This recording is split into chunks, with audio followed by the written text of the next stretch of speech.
You can't stack up to me. This right here is for all of the Jamaican brethren around the world. Did you know that Danny Trejo tries to kill you in a drive-by? No. If you don't have enough money and you try to buy a piece of jewelry, Jacob will say, like, I'm sorry, but I don't accept food stamps and stuff like that. Like, they've got lines for... Yeah, he's in the game. Yeah, he's in the game. I didn't even know that. Yeah. And then one of the fighters gets in your face and say, hey, she's with me. And then you say, why am I not convinced? And then he just goes like that, cracks you in the nose. And it starts off a fight where you've got slightly less health because obviously you've just been bloody headbutted in the face. What? Yeah. Wow. So, a lot of the phrases for Solo were just like off the cuff. Oh, really? Like, that's fascinating. What would you say? And they kept giving me like Mortal Kombat references. Like, like instead of finish him, we want you to say something that means you're gonna kill him or whatever. I'm like, yeah. Like if you're gonna rip out a guy's spine or whatever, what would you say? Me I gonna mash up your back now. Me I gonna mash up your back now. That was a real treat. Thank you for that, man.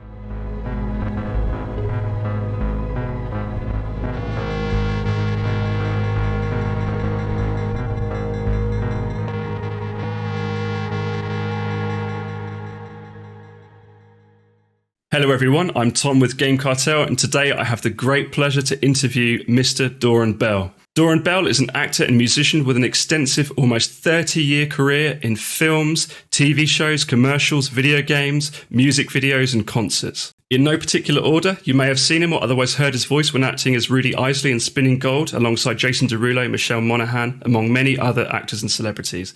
Other roles include playing Lieutenant Gardner in the Snowpiercer series, Odie in Class of the Titans, a demon in Supernatural that gets holy water poured on his head and basically begins to evaporate, DeMarcus in Married by Mistake, Beta in Tobot Athlon, Rickson Clay in Beyblade Burst.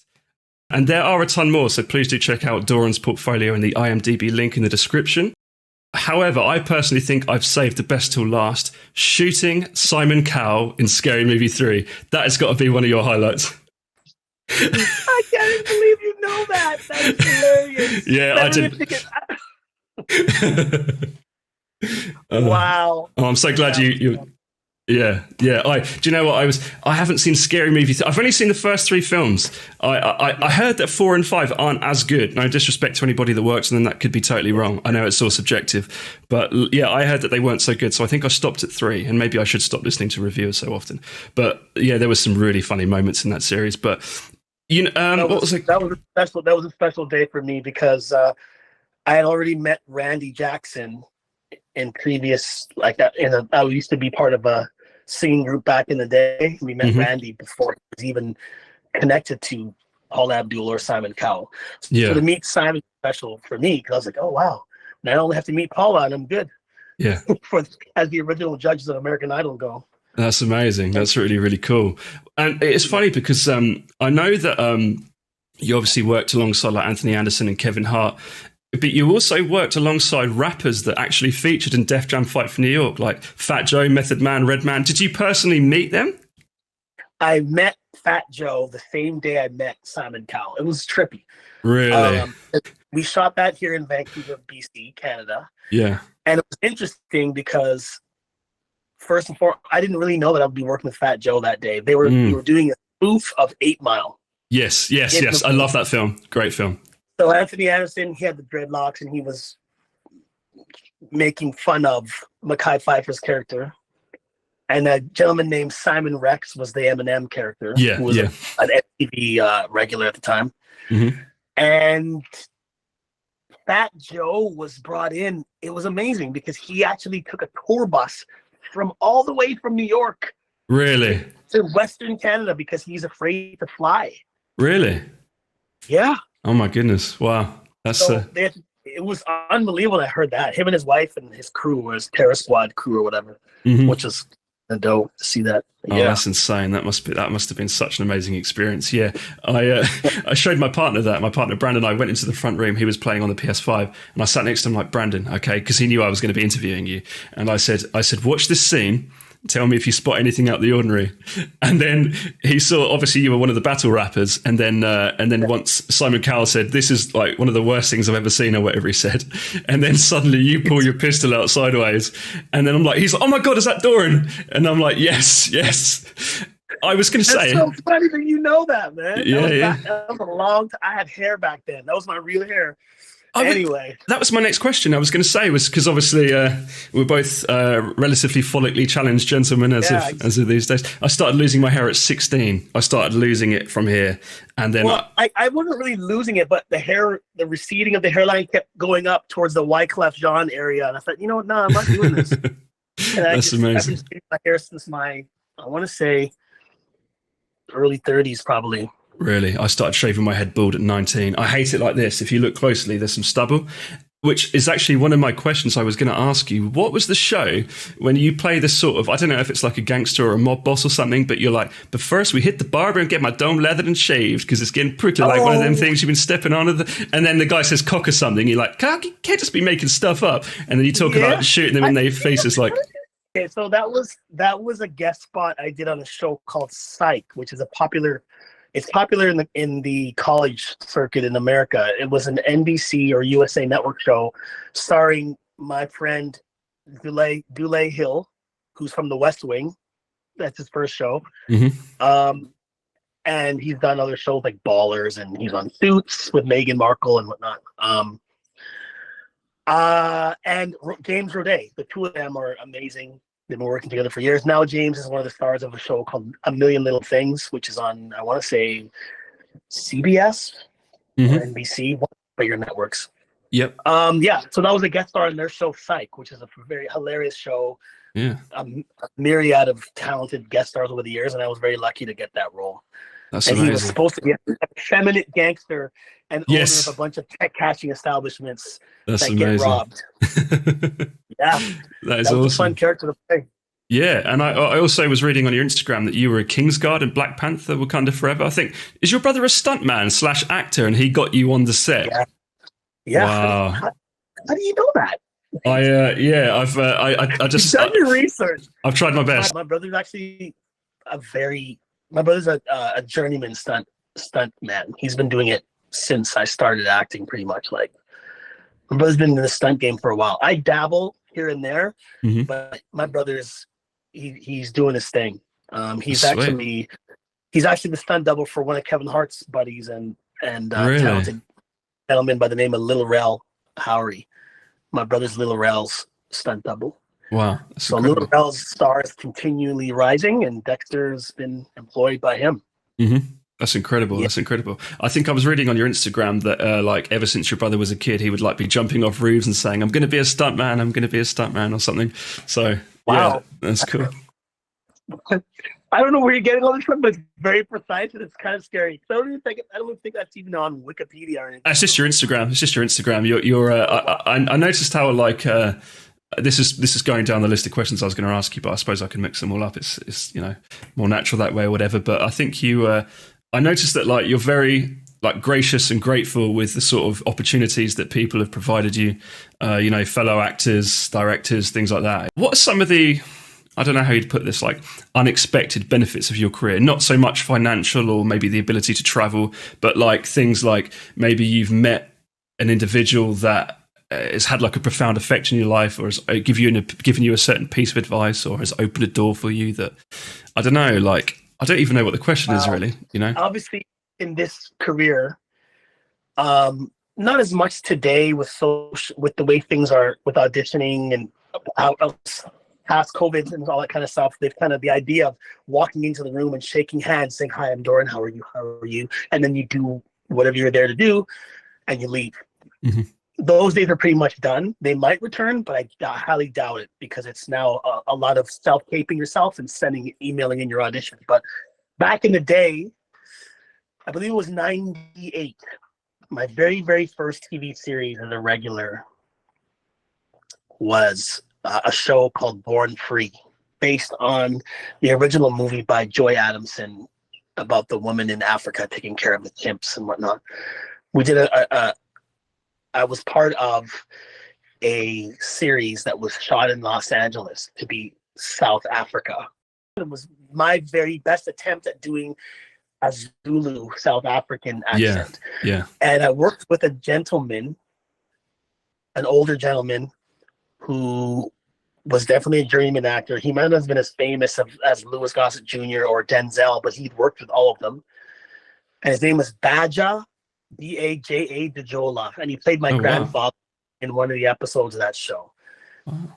And this particular episode we did was also, I think, directed by Tim Bogart, the guy, my friend and director of Spinning Gold, that's out right now. Wow.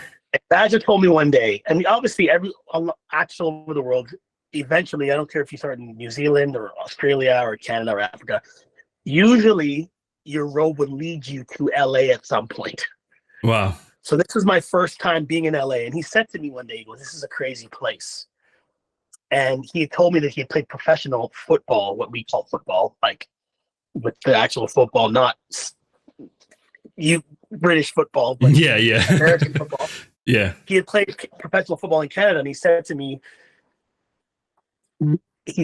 anytime any of this craziness in LA seems normal to you, that's a good indication for you to leave and go back to your country, regroup, fill yourself with goodness, and come back to LA. Absolutely. I'll never forget that. I was maybe 24 or 25 when he told me that. And I thought, wow, he's no longer with us. He's passed away.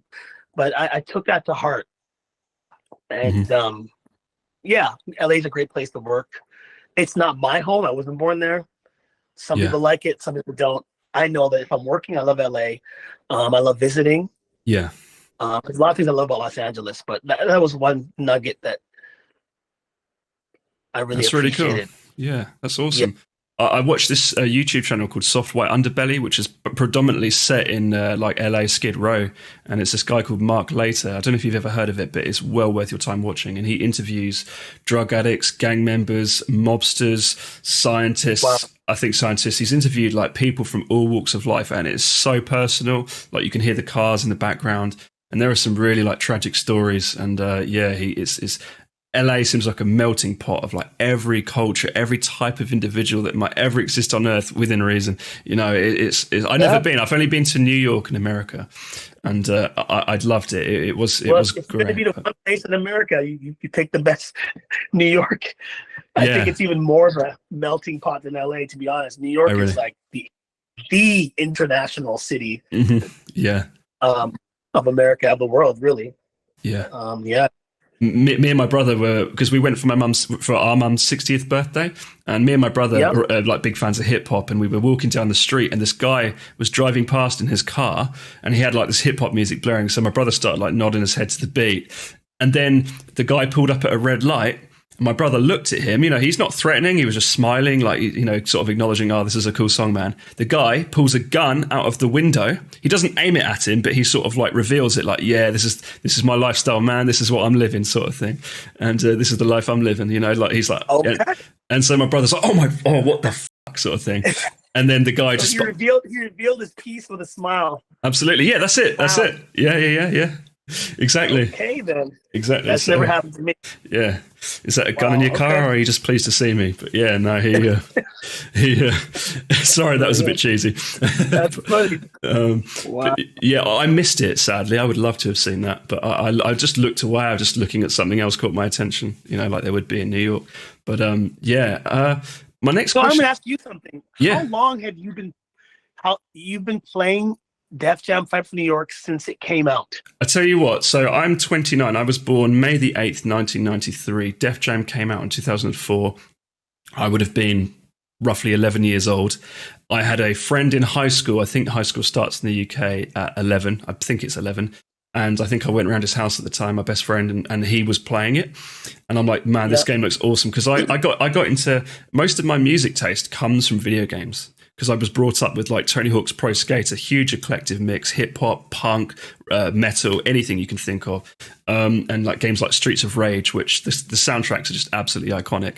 And so I went around his house, big fan of hip hop up to that point. Mainly underground hip hop alternative. I'm not hugely into sort of mainstream hip hop. I like sort of artists like Gangstar, Most Def and Talib Kweli, all sorts of rappers like that, you know. So, you know, I like to think it's quite eclectic. Evidence, Cypress Hill, Psycho Realm, quite a lot of different groups. Aesop Rock, Illogic. Anyway, besides the point. That's sorry, amazing. You were literally born a year after I graduated high school. Really, that's incredible. That's amazing. That's hilarious. Wow. Yeah. My best friend now, he's like 40. I think he's about to turn 42. So, I mean, it's not a huge age gap, but like, I don't know. I tend to get on better with people that are older than me. I don't know why. Like, my friends just like I'm wise beyond my years. I don't know if you kind of have an old soul thing going on. I appreciate that. Face, but you have an old soul thing. I appreciate that. Thank you.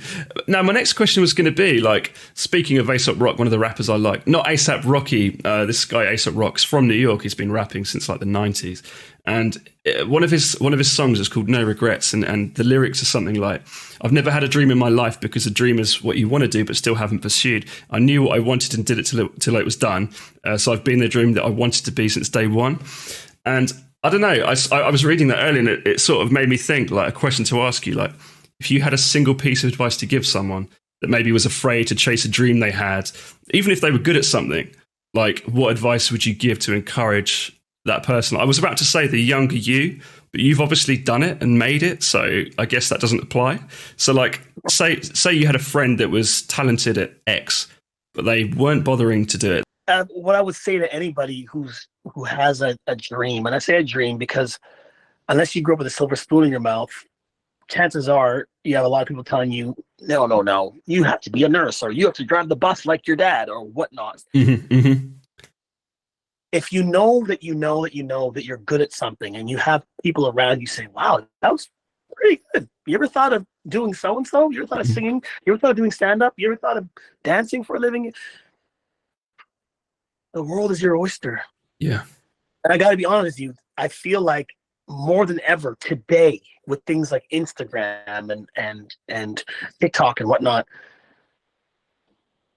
more than ever, if you have a dream, there's a chance out there that it can be attainable. Now, whether you're going to be rich or not, that's a whole different scenario, right? Mm-hmm. I never gave myself a plan B. I always knew for me, by the time I turned 18, 19, 20, I didn't know how, but I knew it was going to be singing or acting for me. And there's been a lot of ups and downs, and a lot of people have quit.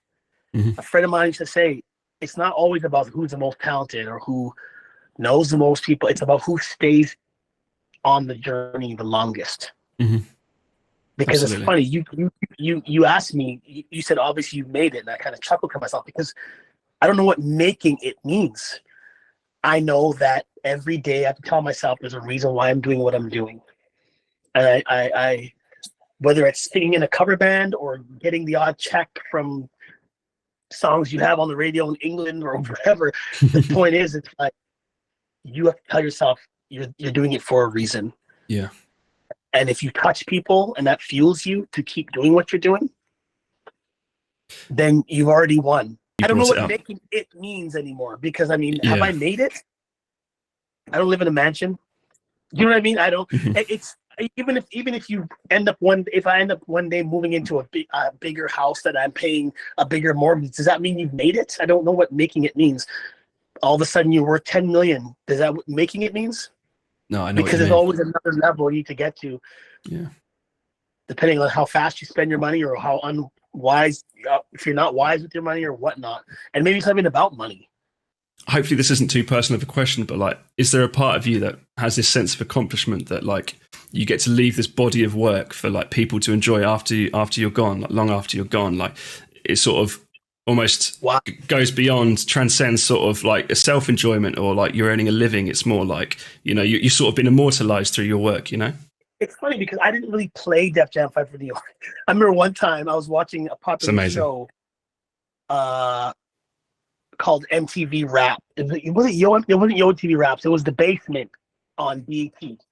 And it was with Tigger. And I remember one time they had Busta Rhymes there and Snoop and all these rappers I look up to, and they're playing Def Jam 5 for New York. And they're like, oh, they're using my character. They're using the rough voice. Mm-hmm. And I tripped out. Yeah. I was like, wow. Yeah. And I had no idea when I recorded it, that because I auditioned and they're like, you have a choice to audition for these voices. And I said, okay, well, I can do the hip hop, sort of like the one that's Oh, that's really interesting.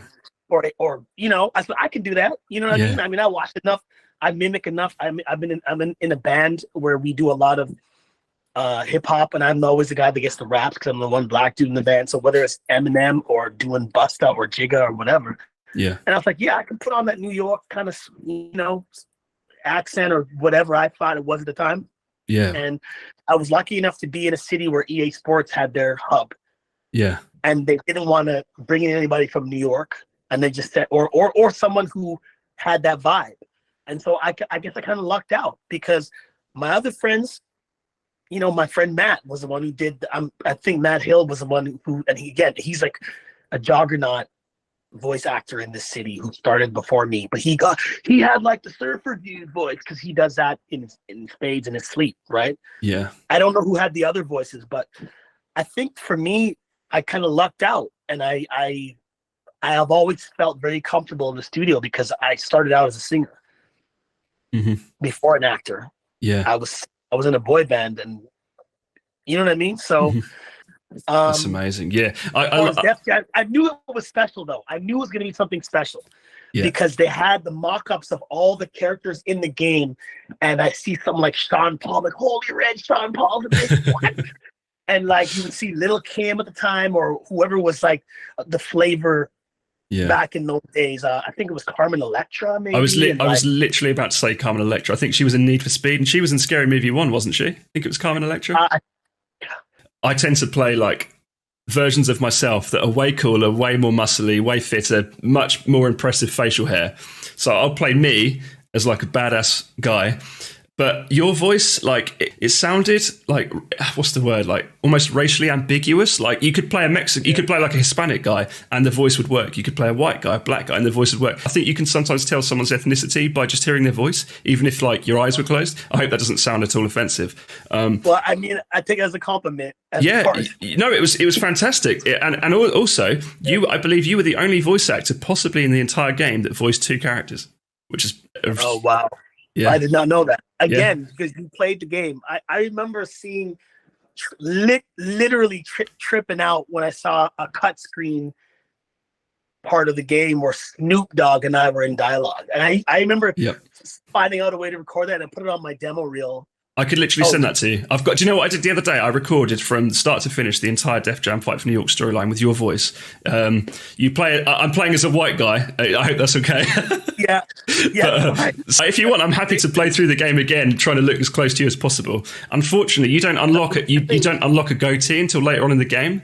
So you. Oh wow! You have to unlock the goatee. Well, you unlock. You have like a thin one at the start, but like there's one that looks a lot more filled in. And I'm surprised I haven't redone a newer version of the game. Well, I tell you a couple of interesting facts if you've got time. I don't want to obviously take too much of your time. There's a guy by the name of Josh. There's a guy by the name of Josh Holmes, right? Who was one of the creators or producers of that game, and he went on to be huge. I remember literally seeing him on Jimmy Kimmel's couch because he created Halo.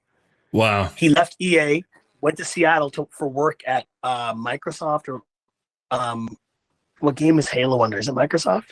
Yes, Microsoft. Xbox Bungie. Yeah. So anyway, and that was the where I met Josh Holmes. Do you know if your character was called Hero? Because online I'm seeing the name Hero. Now, no one calls you, hey, what's up, Hero? But like that's just what they call the protagonist. So like, did you... That's exactly what they said. The hero character, the character you would do the, use for the whole journey of the game. Mm-hmm. There was 4 different hero character voices. I think there were 6 when the game came out. There were 6. Oh, 6? Okay. Yeah, 6. So you were rough. There was a street. There was a smooth. There was a cocky. There was a gruff, and there was something else. So yeah, I mean, wow. What was I going to say? So yeah, so when you applied for the role, was it strictly the hero character? And was it maybe, say, after they discovered that you were good at accents, maybe your Jamaican heritage, did they think, actually, we'll give this guy another character? Or, like, did you have any say over that character? Like, because you play this huge, like, 6.5 feet, muscly Jamaican dude with this huge beard. He looks terrifying. I hate to admit he's one of the weakest characters in the game. So they might have done you a bit of a disservice. When I initially auditioned for the role, for the hero voice, rough voice, and they told me that I was in the running to get it, I had a conversation with Doc or one of the other people that were involved in the casting, and I said, do you do any accents? Oh, my parents are Jamaican. Oh, great. And I looked at the character board, and basically when you audition for animation, anything with video games, they usually have drawings of the characters. And when I saw the guy at the dread, I'm like, yeah, man, I can do that. And he's like, really? Give me an example. And I was just riffing in the booth. Like, Wow. yeah, we're going to give you that character to work on that. So I didn't do it right away, but I think I took it home. And then the next day they brought me back in, and they brought me through a series of scenarios. Yeah, that's amazing. And I would just ad lib, and they'd say, yeah, let's just scale that back or say this again. And I would see what they had written for the character and say, no, a Jamaican wouldn't say that. And I would add my 2 cents to it. Yeah. And then they would change it. You know what I'm saying? So, and I knew that they already had Sean Paul in the game. So I was like, why wouldn't they ask Sean to do this? But that's why, because he probably charged them an arm and a leg for every character. You know what I mean? And that's why they called you your rough hero, because if they give you a name and it was anywhere near your name, technically they have to pay you more for that, or there's always some kind of legal reason as to why they keep things generic. You know what I'm saying? I know, like a lot of video games, they used to have like the real names for guns and cars, but in a lot of recent shooters like Call of Duty, Battlefield, they just change the names because it's just instantly the costs just disappear effectively. Same gun, you can have the same model like a Glock, you can have a Glock, but it's got to be called something completely different, like the X13 or something. And so yeah, that's probably similar to what you were saying partially. What was it that drew you to the role of like the hero and Solo? Was it the story, the music, the sort of New York hip hop culture? Like, what was there anything in particular? Well, you got to understand something. At the time when we recorded the voices, the game wasn't assembled yet. We had an idea of what he would look like on a drawing. There was nothing finished in the game. I think when they finally started showing us how the fight sequences would look, they allowed us to see, okay, I'm going to grunt here, or this is where you got to have a power up phrase or whatever. You know what I'm saying? Yeah. But as far as the music was concerned, they would just tell you, yeah, eventually we got this person helping us, we're going to get easier from here to help us, we're going to get it. Oh, I'm really from what I remember. Sorry, I didn't mean to interrupt you. I was just going to say the last sentence or two you said cut out. The signal was a bit poor. I don't know if you wouldn't mind just repeating that, if that's okay, if you can remember what you said. There was nothing really assembled. They would pretty much just have us look at different sequences and say, we need a power up phrase here for your character. This is when he's losing it. What would he say if he was losing and he was almost going to die? Or what would he say before, and then you would just fill it in. The game wasn't completed. That's often the case when you do any animation. At best you would see pictures. Yeah. And then they would have what's called an animatic, where it's like moving pictures without all the color or without the animation being finished. Yeah. So, and video games, it's a whole other deal as well. And this is a major company, right? We're talking EA Sports. Like, I mean, if anyone had the budget, it's them. But no, I don't think that when we did the voices, if I remember correctly, the game definitely wasn't close to being finished. So, sorry. So when you said you saw the what was it called, the animatics or something, what was the word you said? Apologize. Usually when you're doing a cartoon, not necessarily a video game, after they have enough voices that have been recorded, they put it together to drawings. Yes, yeah, yep. And it's kind of like flipping it's like it's like an unfinished version of what it would look like. So was it like a 3D model, say, or was it an actual like piece of art, piece of like an actual, say, drawing, or was it a 3D model of like a really basic character? As far as Def Jam Fight for New York is concerned, if I remember correctly, and yes, it was probably 20 years ago, I just remember them having all the different characters on the wall. Yeah. And animated drawings of what the character would look like. Oh, that's what Redman's going to look like. Oh, that's cool. That's what Fat Joe looks like, or whatever rappers were in the game, right? Oh, wow, look, him looks dope. You know what I'm saying? But it wasn't like they had the game finished. Yeah. If that helps.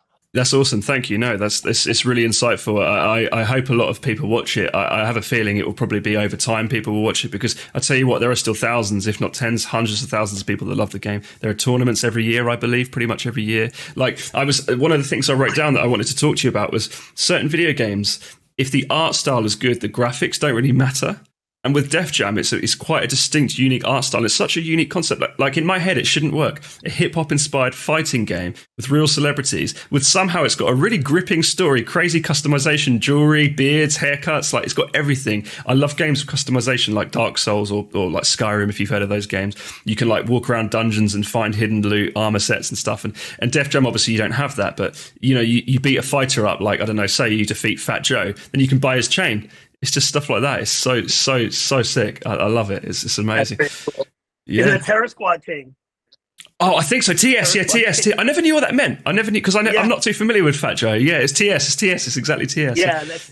But not only can you buy the chain, you can get it, I think, in silver, gold, platinum, and diamond, or diamond and platinum. Of course. And it's so cool. And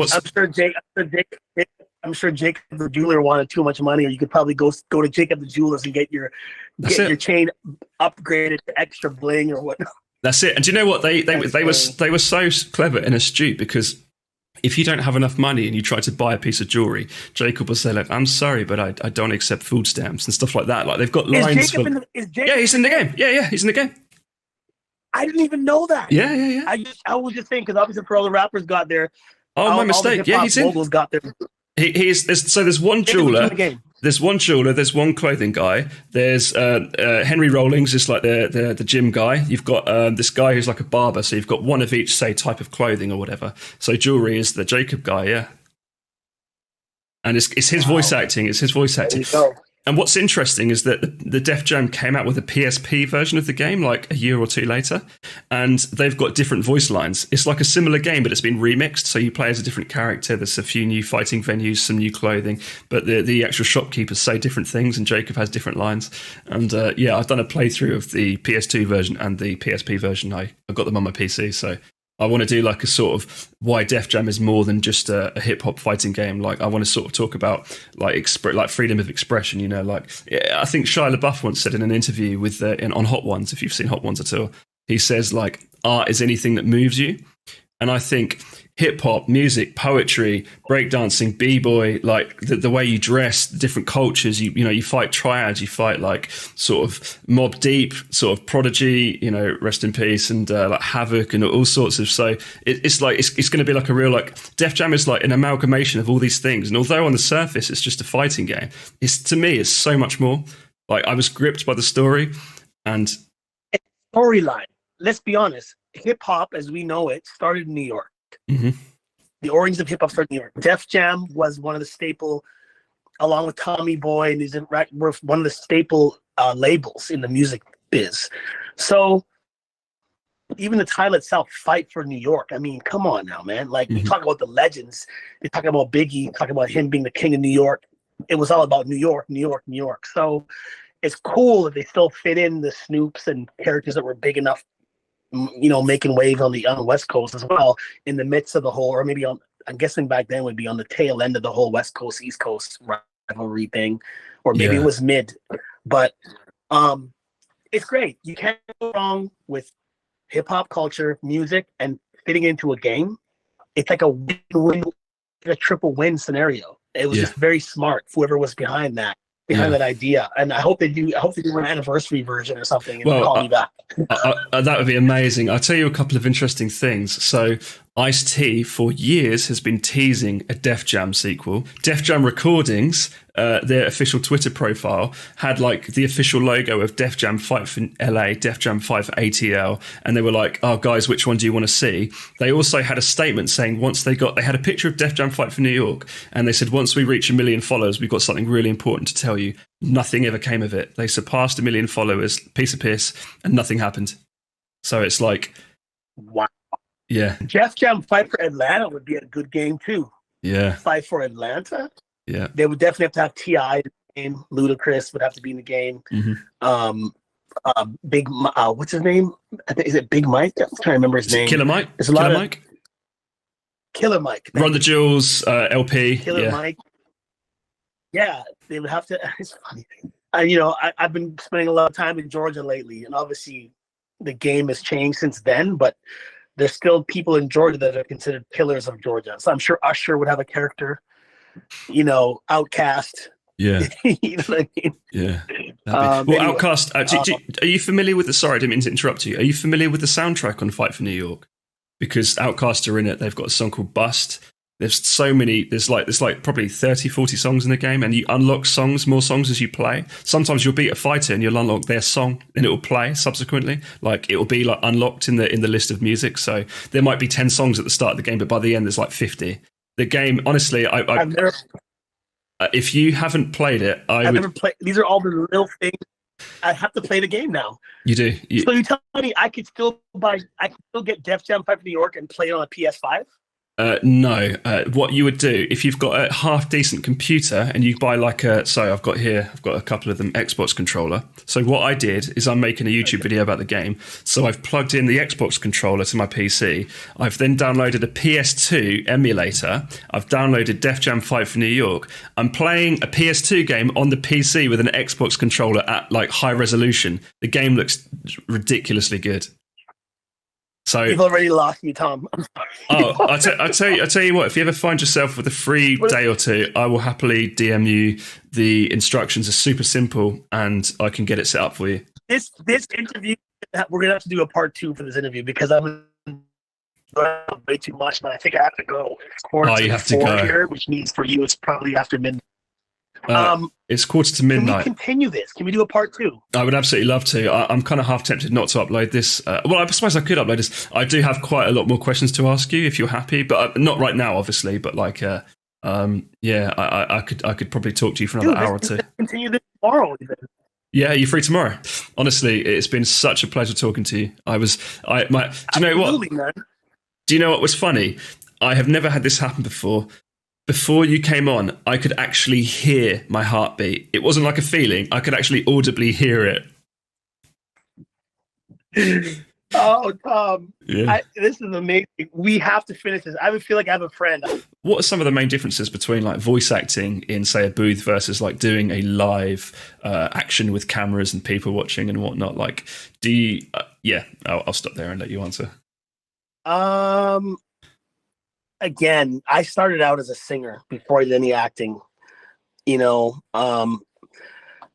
I find the studio I'm more at home in the studio, whether I'm recording music, background vocals, lead vocals, harmonies. Mm-hmm. And it's the same thing with voice acting for me, because the studio, I just find you don't have to worry about how you look. You can come in your pajamas if you want. You can come dress. You know what I'm saying? However, it still is acting, and some people might feel that it's harder because you have no one really to react against. You have to create the world yourself. Yeah. Not only for the producer that are to hire you for the job, but hopefully by the time you get to the studio scenario, you've convinced them that you know what you're doing. But I'm on set. You're worried about so many other things. Sometimes you don't have time on set to really even take in the surroundings because you got people stuffing wires on your shirt, putting a mic here, or do you want the mic pack on your ankle or on your back? And you're worried about wardrobe, and someone else is worrying, your head's too shiny, we got to put powder and this and that, and you have to really meet the person you're in the scenes with. You might have seen them in makeup for I don't know 40 seconds. Hey, how you doing, man? Oh yeah, I have the burrito too. It's great. Yeah, you know what I mean? Like, and then finally, when you get on set, you got to be there and ready. Yeah. It's just it's different. I can't say it's better or worse. For me personally, I prefer the studio. Yeah. Because I'm so used to doing music in studios and the video game thing and recording cartoons and whatnot. The studio is just a more relaxed setting. Are the games... So when you go into like do a cartoon, for instance, in a booth, are they split into sessions? I don't know, I could be totally wrong, but is it like on like a per episode basis? Like one day you do one episode.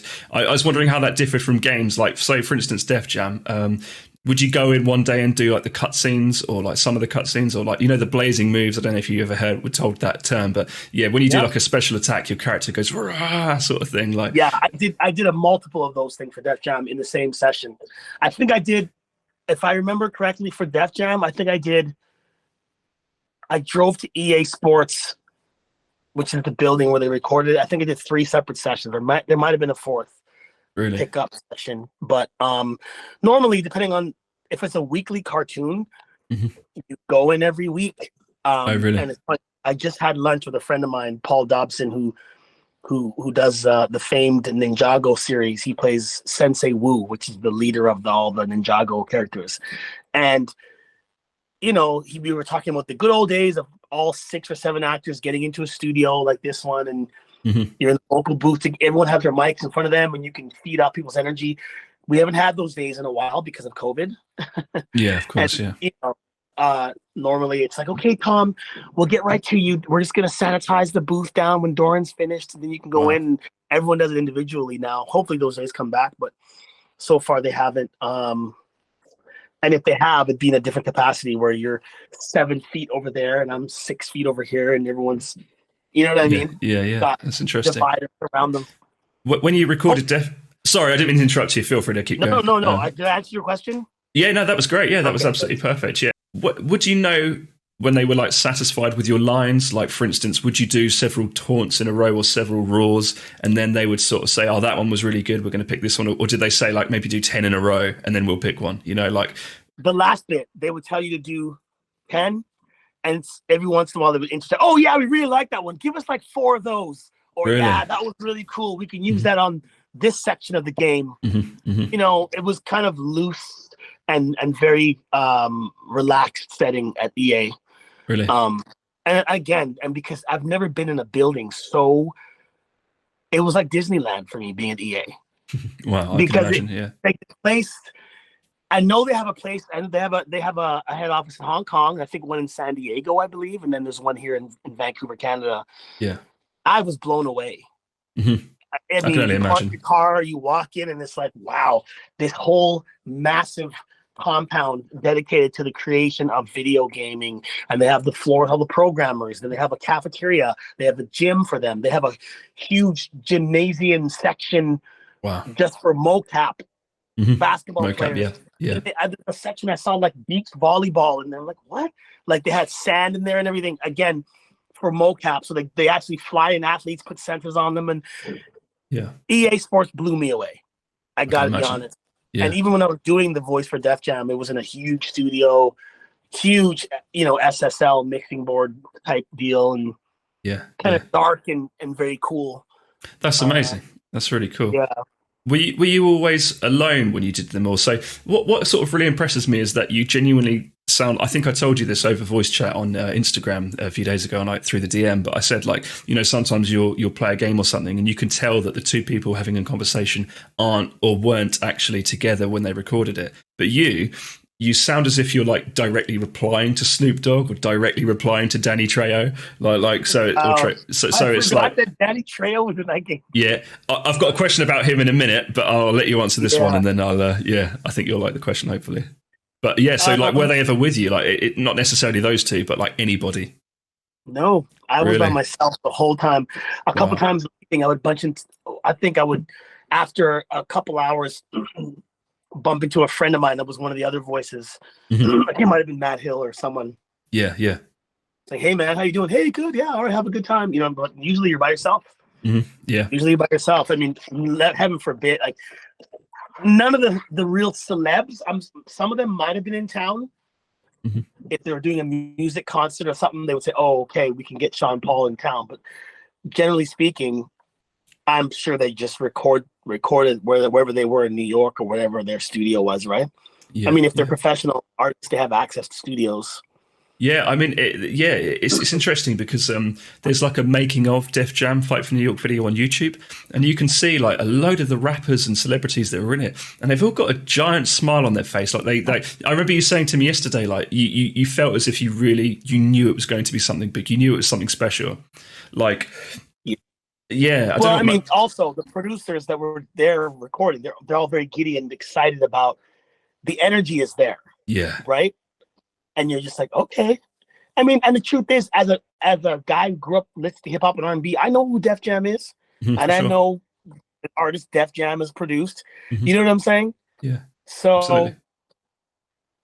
you know, I mean, I don't know. I'm a huge Diddy fan. I know back in the day before he started Uptown MCA, when he was working at Uptown, before he started Bad Boy and all that kind of stuff. So to me, yeah, you doing something Def Jam, of course it's going to be big, you know.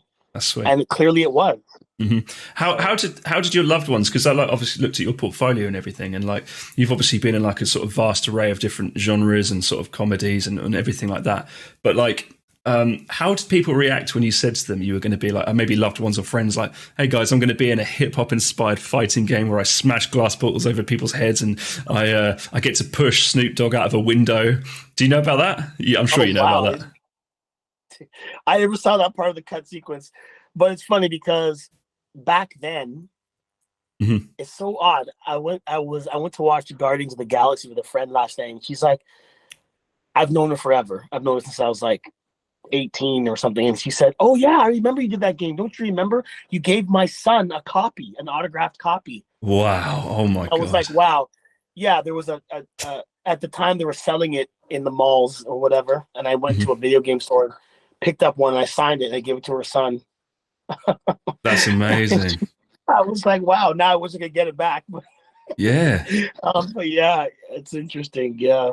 That's really, really cool. Did you get given like a sort of synopsis of who the character was? Obviously, like the player can make their own character's appearance, change their facial hair, ethnicity, anything like that, pick their voice. But like, did they sort of say like you're basically going to be like a sort of character where you rescue Chris Judge's character?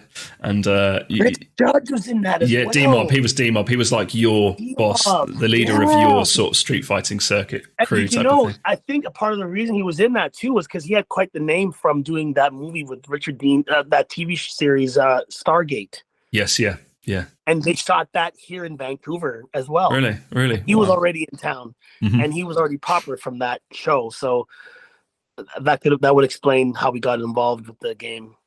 Wow. And he's a quite massive dude. And yeah, I mean, his character in the game is like this bald guy, beard, ridiculously big muscles, super deep voice. Like, you know, he's like, he really encompasses. Yeah. He's a teddy bear in real life. You meet him, he's one of the nicest guys. But yeah, I forgot he was in that. Wow, man! Yeah. Listen, I mean, how many years ago has it been? I mean, I'm trying to answer all your questions as efficiently as I can. Oh, no worries. I remember they didn't really give me a storyline, but they said you were going to be one of the main voices, and the players are going to have the choice of using your voice to navigate through from one adventure to the next, and that's all they said. And you would get the lines and be like, okay, I mean, you know what I mean, and kind of go from there.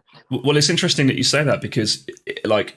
It might sound a bit OTT or but whatever, but like you technically are, like you specifically, your voice is the main character because before the game came out, they made a demo, and so it was released and like players could play like I think it was something like 5 fights, and in the full game there's like 90 or something.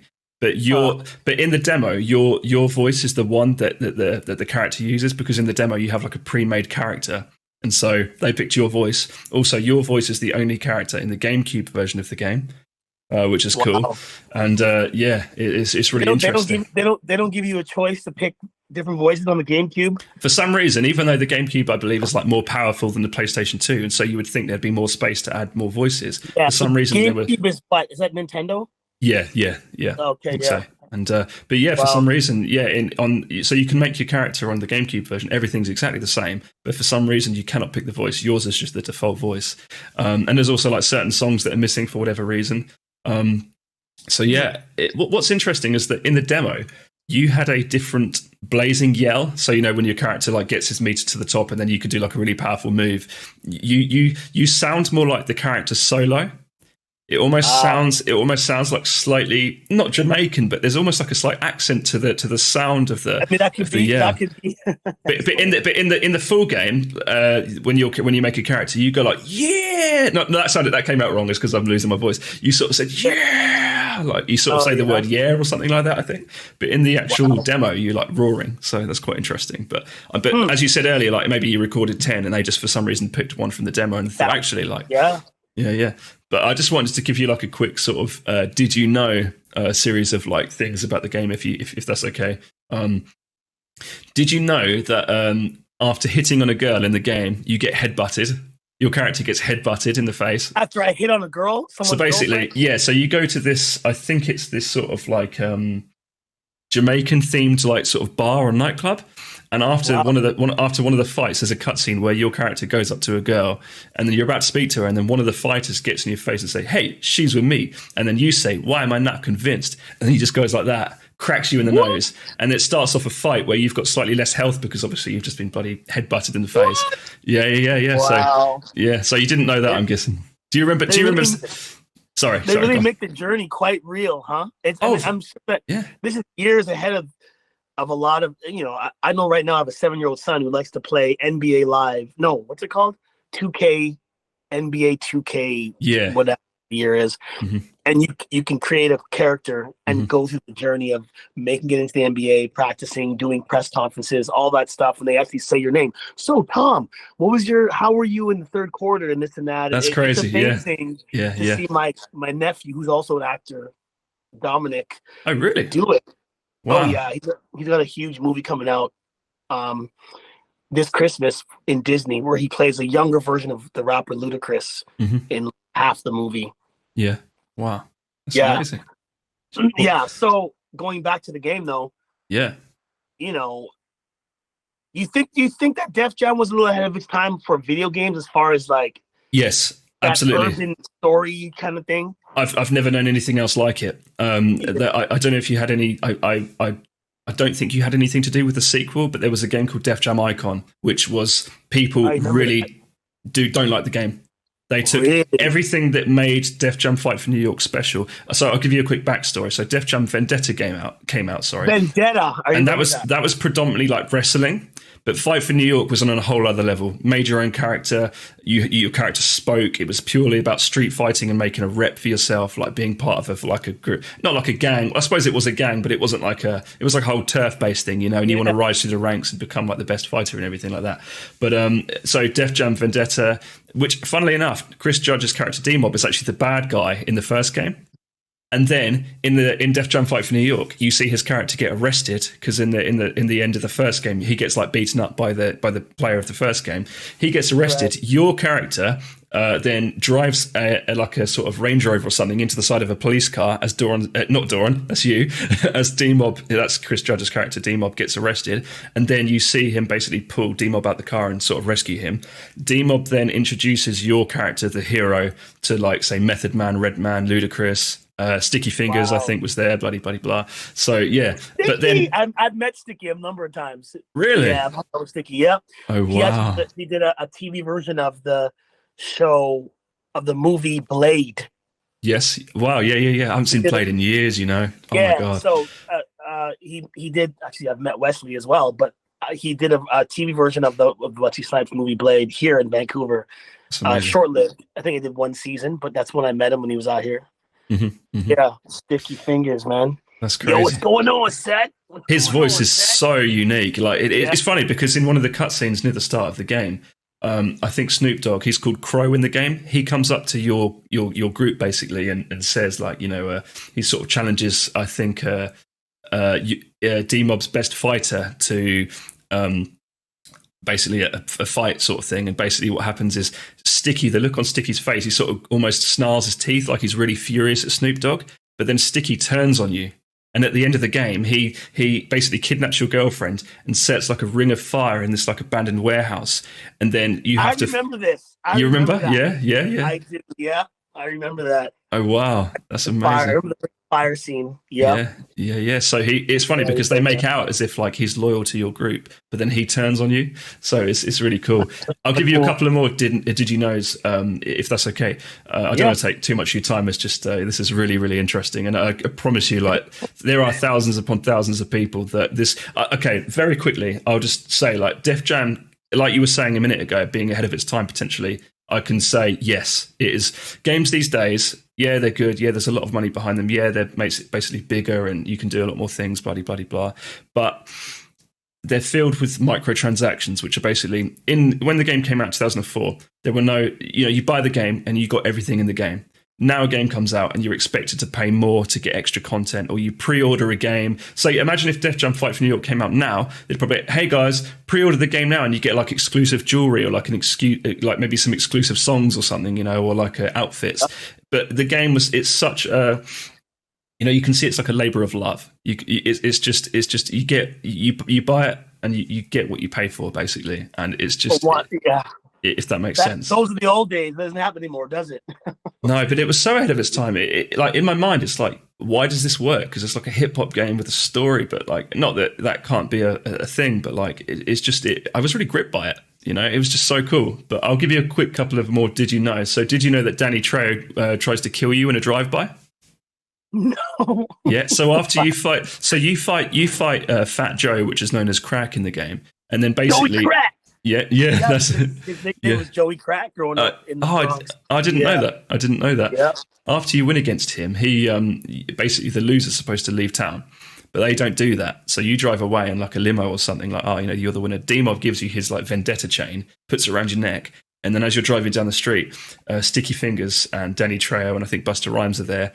Danny Trejo pulls an Uzi out the window and starts shooting at you guys, and then you chase him into a subway.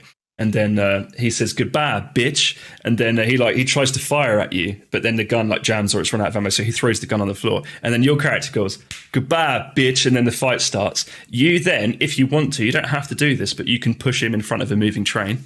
So you can actually kill Danny Trejo's character. I met Danny Trejo once too. Oh, really? I used to live in LA in a section of Los Angeles, a suburb called Silmar, which is predominantly Latino. Yeah. Up in an area called Mountain View Place, but it was like San Fernando Boulevard and this and that. And we used to work up at this World Gym, and it was all cholos, like ex guys from jail and whatever. Yeah. At home, so I'm like, wow. And he was there one day, and I'm like, wow, like him and some boys, and I knew who he was right away. I'm like, oh my god, that's so and so, that's really? Danny Trejo, and we're just like, look at this, and he's old, and he's got to be. I mean, he's got to be close to my pop's age. Really? He's got to be. I wouldn't doubt it if Danny Trejo was like 75 years old. Wow. How old do you think he is? Oh, he's got to be up. Yeah, I mean, in the game. 70s. In the game, I mean, obviously, like, the graphics are very, you know, reasonably dated now. I mean, I still love the hell out of the game, but yeah, he looks in the game probably in his 40s. So I would imagine, because that game came out in 2004. Obviously, it was probably in development for, I'd say, at least 2+ years. I mean, the game is really cool, really big. So yeah, I reckon he's probably 60s or 70s. But I'm not sure. But yeah, it wouldn't surprise me. So one of the people that one of the fans of Def Jam Fight for New York asked, his name was Obi Goodlove, which I just love that name for some reason. He says, how heavy was the swearing originally? Basically, they want to know if they toned it down. And I'll give you a quick sort of brief rundown. I know you've obviously never played the game before, but swearing, I think the game is an 18 rated game. However, 18 rated. I think it's 18 rated. Yeah. However, the F word is used sparingly. I might be wrong, but I think it's only used maybe 3 or 4 times in the whole game. All of the songs have their swear words like sort of bleeped out, or not bleeped, but like muted sort of thing, so you don't hear any swear words. There aren't any sort of racial slurs, even say between sort of friends of the same ethnicity. There's nothing like that. Like, do you know what? It's very like, although it's like a sort of quite a graphic, violent game, they don't glamorize the violence. Like, if 2 females are fighting, there's no blood. There's only blood between 2 men. So I don't know if like you knew if there was maybe like a lot more swearing. Like there's words like bitch and shit and crap and stuff like that. But like they kind of had to jump on the PC thing, didn't they? Yeah. It's funny. I know that it was going to be rated 18, but they didn't want to make a big deal. I remember even giving them a few options of Jamaican curse words. Oh, really? And then like, these are curse words? I'm like, yeah, they are. Trust me. And they were like, well, we'll see what happens. And I don't know if they did with the Jamaican character I played. Solo, yeah. Like, I remember saying blood plot and blood fire and pussy wool and whatever. Wow, really? And I don't know if they kept those in there. I wouldn't know because I've never played the game. So I actually, before the first interview, went into the game and recorded a bunch of scenes And one of those things was Solo. Your character, the Jamaican guy, is called Solo. And so what I wanted to do is to see if this worked, is to share. It's only a 40-second clip, but it's little snippets from a fight that Solo has. And I want to maybe get your first impressions from seeing it maybe after, literally 20 years, you know? So, like, I think it'd be fascinating. I would love to see that. This right here is for all me Jamaican brethren around the world.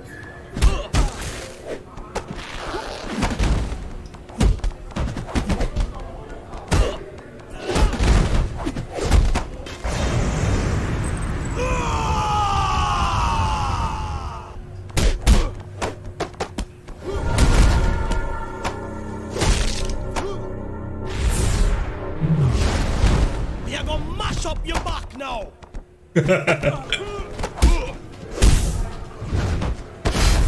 Wow! No one can test the Jamaican dandada.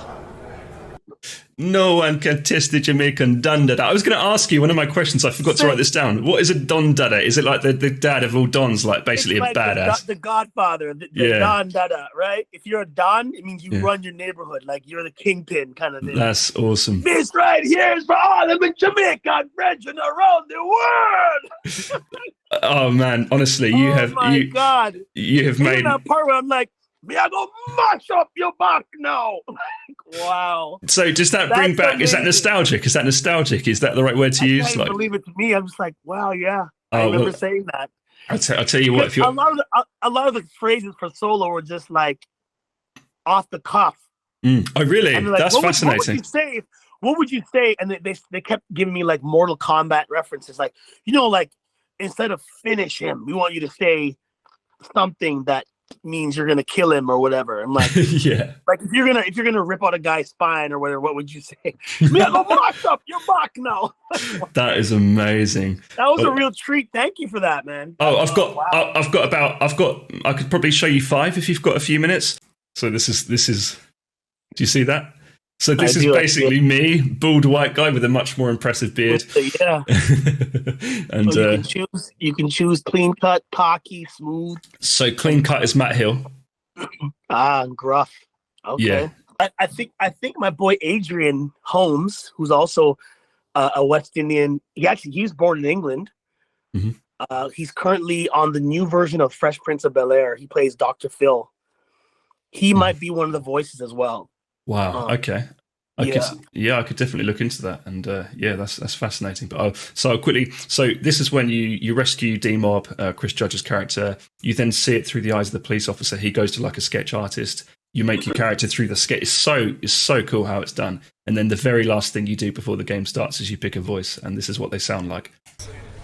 Come on, man, let's bounce. Come on, man, let's bounce. Come on, man, let's bounce. Come on, man, let's bounce. Come on, man, let's bounce.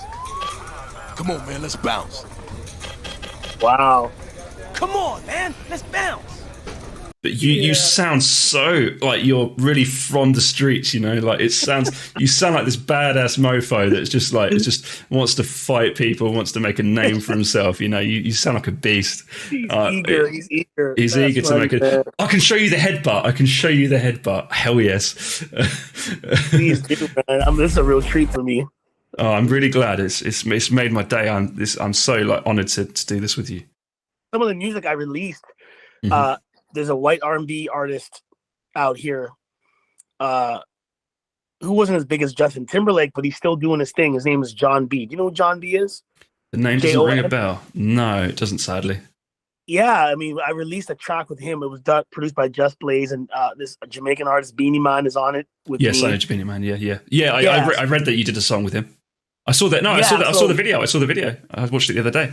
Yeah, and they, it got a lot of spins in the UK. Actually, I remember getting my hair cut back in the day in Halsden, which by all intents and purposes, pre what's that area with all the Jamaicans in England now? Pre Brixton, that was the Jamaican area. Yeah. Halsden was, and I remember a barber saying that, "Yo, you're in foreigner." Yeah, that song's getting loads of spins, man, and whatnot. That's amazing. That's so cool. Interesting, though, to see this game so many years ago. Yeah. And being able to rep a Jamaican guy in the you know what I mean? Hell yeah. I mean, as I said the other day, like I could be wrong, but I am 99% certain you're the only actor that had multiple roles. So that's quite. I think that's quite awesome. Like, you know, like you've got two characters' voices. Like, you know, it says a lot about your ability to put on different accents and stuff. It's sweet. I'll quickly show you the headbutt. It's only 7 seconds long, but headbutt. Wow, she's with me. Why am I not convinced? I said, back off. Whose voice was that playing the other guy? So basically, I'd say about 80% of the people in the game are real people. Obviously, they're not, say, Method Man isn't called Method Man, he's called Blaze, but there are about 20 odd characters, possibly maybe less, that are just created, sort of like they don't exist. They're just like just to fill in the. I'm noticing a lot of these hip hop characters, they're using their real life nicknames. Yes, yeah. Right? Like because Crack Joey, and stuff. I mean, Fat Joe's real nickname was Joey Crack, and Method Man they used to call another moniker for him was Johnny Blaze. That's awesome. Real life. How about Magic? Busta Rhymes, was he called Magic? I'm not too I'm not a fan, but like I haven't listened to much of his music. You know, I love Busta Rhymes again because he's Jamaican. He has Jamaican lineage. Oh, that's sweet. I don't know what some of his nicknames. They used to call him Busta Bus. I'm not sure. I'll play the headbutt one more time, but I just think it's so cool how like he says, "Hey, she's with me," and your character almost like, you know, sort of does something with his lips as if he's just not convinced, and then he says, like, if you just look closely, I'll turn the volume up slightly so you can hear it a bit better. But hey, she's with me. Why am I not convinced? I said, back off. He looks at her. Yeah, he does. Like he's not threatened by this man. Yeah, I ain't buying it, son. It's a great. I mean, these animators are great, though, man. Honestly, like it's super impressive. I would love to see a re-release of this game. And I would love that. Replace some of the. It would take a long time because they would have to like put new. They'd have to put a lot of new characters in the game, right? Yeah, yeah. But yeah. If you wouldn't mind, I will show you just a couple more if you get the time. The character suddenly looks a bit different because I was trying to make him look like Axel from Streets of Rage. I'm not sure if you're familiar with Axel, but this is like you're entering a fight tournament, so you have to fight like a sequence of other rappers and fighters and whatnot. So this is before the fight, and then I'll show you a cutscene after the fight. And I want to see if you remember it. Maybe you could tell me if they told you what this was like. You know, hey Doron, today you're going to be going into the booth, and you know you're basically. Today, like your character's going to go into a fight tournament. The lady's got good taste. Don't know what she's doing with you though.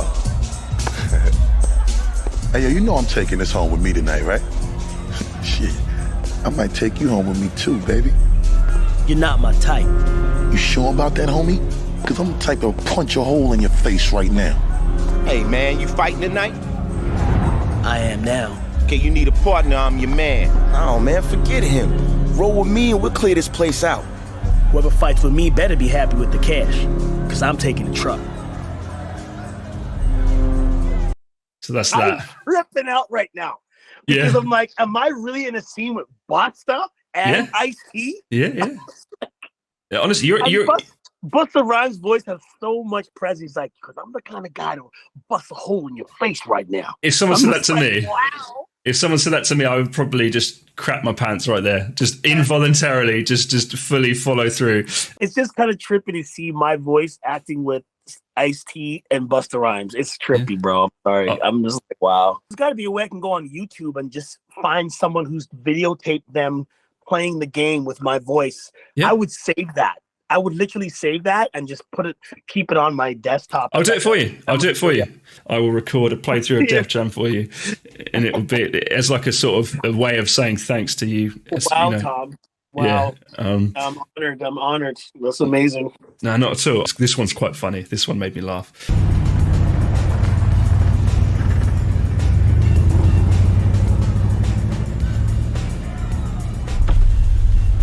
Yo, Magic, cheer up, man.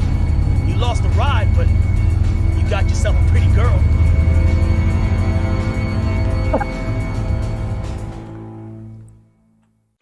And I give him the finger too. Yeah.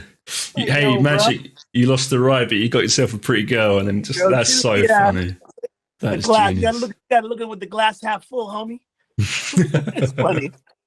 That is funny. Can you download these older games to the PS5? PS5 you can't, no, because it's all about compatibility. But what you can do is you can effectively download a PS2 onto your PC now. It doesn't have to be a physical thing. You can literally just download a PlayStation 2 onto your PC, and then you can, through the PS2, you can play Def Jam. So you could be sat in front of a computer, or you could hook a computer up to a TV and play it onto the TV through the computer. But it's a PS2, and you could use any controller like an Xbox controller. But if you want to do this, then I'm happily send you some really simple instructions to get it set up for you. It's dead simple. Yeah, one of these days I have time, I'll do it when I'm back in Atlanta. Because I think it'd be kind of cool for my nephew to see Uncle and something that Uncle did back in the day, like a video game that he could play, you know? Stay back. How you feel now? Later, chump. You see them skills? Eat this. Time to die. No love here. It ain't stopping now. Let's finish this. Die, fool. It stops here. No doubt about me. Gonna end you. Let's turn it up. So that one is when you do a blazing move. So that one didn't make it into the game. That one never made it into the game. That was only the demo. You do a different one. You go, yeah, but it's like a lot more gravelier and sort of urban. That sounded rubbish. So it didn't make it to the game. I was going to say, how did you get it if it's not in the game, but it's on the demo? Gotcha. Yeah, it's on the demo. I think that you can download like a sort of a beta version of the game, though. Like some people have somehow managed to get like a copy of the game that was never released. So it's still got some old files on it and stuff. So yeah, it's crazy what people can do these days. Bye, bitch. That's how it's done. Time's up. Damn, I'm good. That's one of my favorites. She just sounds so like self-confident, you know, like I got all the skills, you know. Oh man, this is a trip. I'll play. Yeah. I'll play just a few more. I don't want to, you know. Can you take this? Get down. It'll be over quick. Oh yeah. It's on tonight. You're done for. Let's end this. Let's end this. You got owned. What you got? I'm gonna beat you now. Say something now. Say your prayers. Destroyed.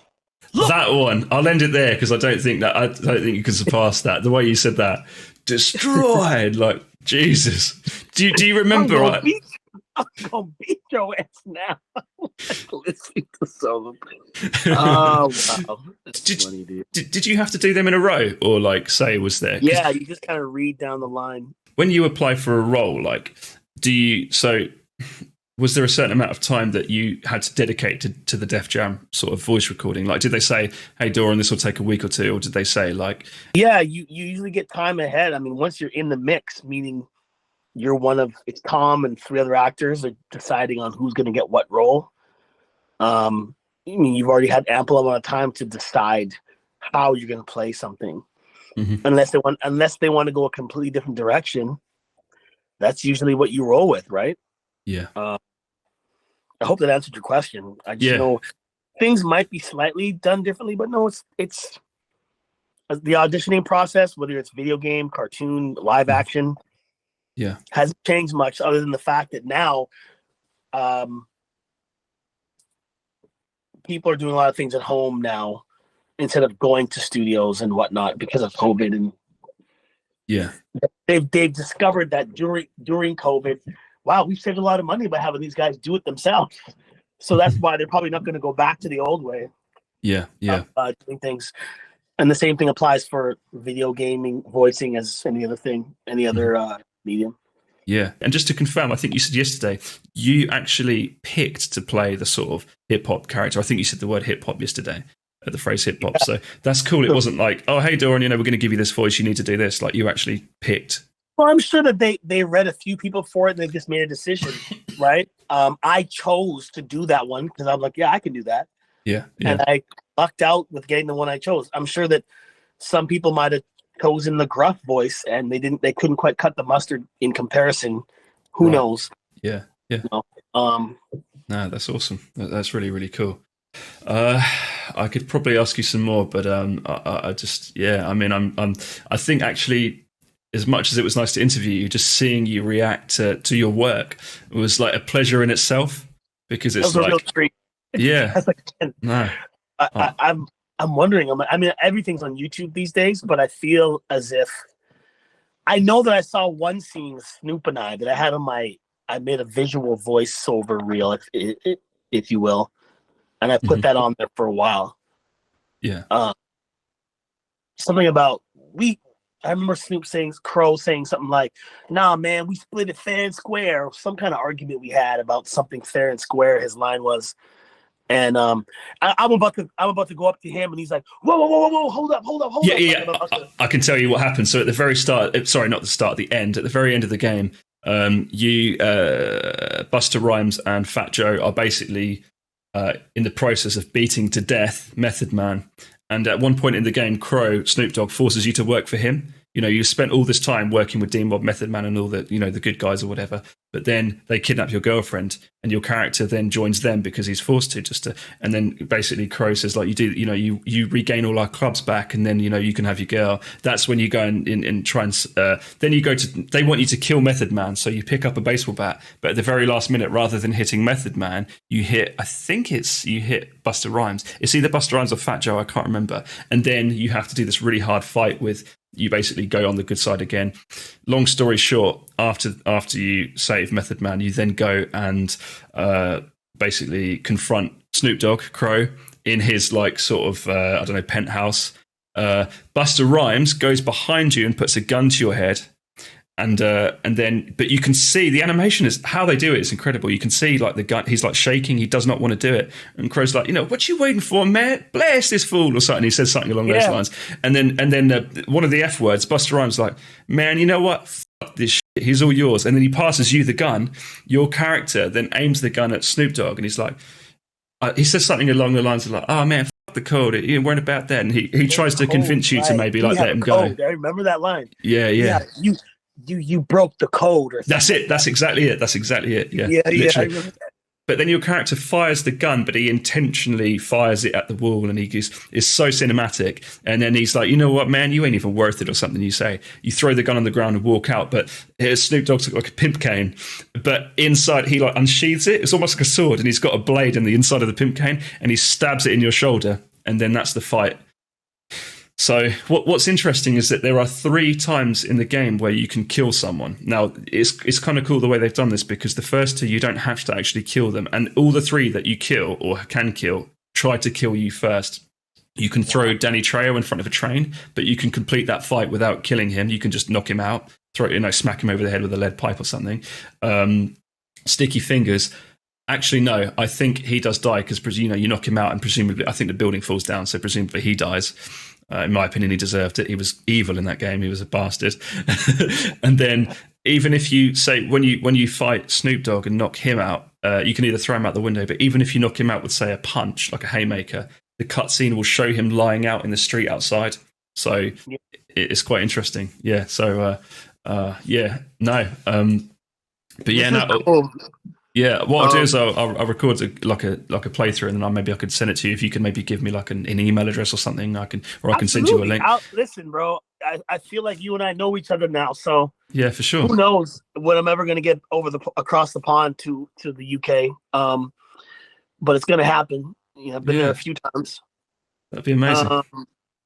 Yeah, hopefully it's for like some kind of movie thing or something. That'd be amazing. Yeah. I'll definitely I'll DM you my info, man. My email and phone number and that'd be amazing. Yeah, that's a real honor. Really, because I really want to try to get my nephew Dominic a chance to go through this game. So I'm gonna maybe buy an old console or figure out how to do it. All he has is a PS5, but I think he would really enjoy playing this game. Oh, it's timeless. As I said, I think it was yesterday. If the art style of a game is good, you could play it in 100 years and it would still be a pleasure, And the acting and the fighting and the sort of the impact, the way it's done is it's timeless. It's absolutely timeless. So, okay. Like long is after. Is Ludacris in the game? Luda's in the game, yep. He is. Okay, well, I'm definitely going to have my nephew do it because him and Luda are buddies now. So, That's awesome. He's on the good side. Yeah. He's on your side. Luda's like your homie in the game or whatever you want to call it. wow, So, that's yeah, kinda yeah, cool. that's kinda sweet. cool. But no, I just wanted to say, like, Def Jam is one of my favorite games, and your involvement only served to elevate the game to a higher standard than it would have been without you. So, like, honestly, this 2-part interview process has been my pleasure. You know, I don't do as many games I'd like to these days, so hopefully that changes again. Yeah, I would love to do more games in the future. yeah, It's fun. yeah. Is this like, what am I trying to say? Have you ever done anything like this before, or was this a particularly unique experience? That was a very special, unique experience. 100%. Really? Wow. Yep, for me anyway. I've had the motion capture and stuff like that, but actually, because I'm such a musical person, and these are some of my heroes in life, and I'm such a fan of hip hop and R&B, and notably hip hop, it would be, you know, I'm sure if there's a version of this down the line, they'd probably have like Eminem in the game and Shot Machine Gun Kelly and all these new cats in the game, newer cats now. You know what I'm saying? Yeah, yeah. That's amazing. Yeah. That's really cool. They probably couldn't afford Dre to put him in the game back then. Who knows? Well, how funny. Crow was the only one. Well, DMX, to let you know, was supposed to be in Def Jam 5 for New York because he was in Vendetta. But I believe there was a sort of controversy or whatever. He wasn't happy with the money that he was being given. So it all comes down to the Skrilla. It all comes down to the money, man. Yeah, you know what I mean? And I'm sure that's the reason why they didn't have a lot of the West Coast guys either, like, you know, Dub C or Exhibit or any of those Exhibit guys. Exhibit was in. Oh, was he in? Okay. Yeah, Exhibit was in. Who, like Mac 10, a guy called Mac 10. WC was in the game. Yeah, Mac 10 was in the game. Okay, so they did have some West Coast cats in the game. All right, yeah, cool. It's a real all-star cast of rappers and celebrities, and you know, it's incredible actors. Like, you know, Henry Rollins, just like your gym trainer. Rollins, wow. Sorry, not Rollins. Henry Rollins. So he's cool as hell. Whoever designed the game, I hope he made a lot of money off it for himself. Whoever the idea was, you know. Yeah. Anyway, I got to get rolling, bro. But no worries. Yeah. I'm gonna DM you, and we'll stay in touch. And who knows, man? Maybe I'll touch down across the pond one day. We can. That'd be amazing. Share a pint or something. Yeah, yeah, that'd be amazing. Yeah, I sincerely thank you, and I think I can't convey over words just how many fans there are, how much this game means to a lot of people. It's a real celebration of like the New York hip hop culture, fame, wanting to make a name for yourself, the music. It was in a time where, you know, there were no microtransactions. It was just pure. It just felt like such a really, you just got I don't even know what I'm trying to say, really, but it's just such a pure game. Like, it's one of my favorite experiences in gaming. There are going to be so many fans that are completely like enthralled, or if that enthralled, that's a word, isn't it? Enthralled with this interview. They're going to love it. Enthralled, yeah. So all right, brother, you take care of yourself. Okay? Yeah, you take care. Yeah, I really appreciate your time. I'll DM you my info. That'd be awesome. Thank you so much for your time. Right, have a good afternoon. God bless, brother. God bless. You too. Take care. See you later, bro. Wow, that was amazing. Holy crap. Whew. Yeah, so Doron Bell had a particularly eventful day. So yeah, I tried to ask him as many questions in the time frame that he was able to provide. So Doron, if you're watching this sort of post-interview, thank you so much for your time. There are thousands upon thousands of fans that will be fascinated and really entertained and interested in what you had to say, and seeing your reactions live to something that you were in literally 20 years, because obviously a game is in development, doesn't come out straight after you've recorded. So, you know, this game, it might have even been over 20 years than when you actually lent your voice to the game. So it came out in 2004, but it's now 2023. So I would imagine it's been 20 years since you were involved. So I hope that everybody enjoyed that little snippet or insight into a very special game, a very one-of-a-kind game. Loved it. Loved that interview. That was never going to forget that. So thank you, Doron Bell. Thank you to everybody that watched. Take care. Bye, bitch!